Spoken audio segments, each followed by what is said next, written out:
Mensch weiß, im Garten Eden stehen zwei Bäume, das Leben und die Erkenntnis. Der Mensch weiß, der Adam wusste vom Appelgriff nicht, dass er ist, sondern das ist der Appelgriff.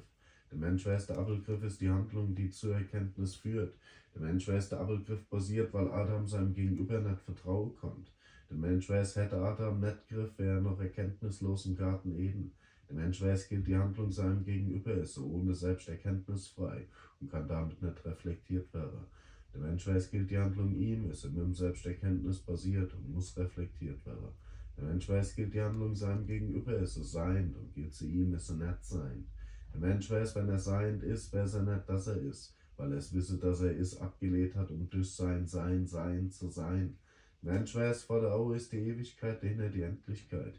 Der Mensch weiß, er hat den Garten Eden nie verlassen, nur wissen siehe, kann er nicht. Der Mensch weiß, das Nicht-Ich wird erst, indem er sich nicht vor Gott erkennt. Der Mensch weiß, Gott ist das Ist, weil das Ist sein Sein und Geschenk ist. Gott ist.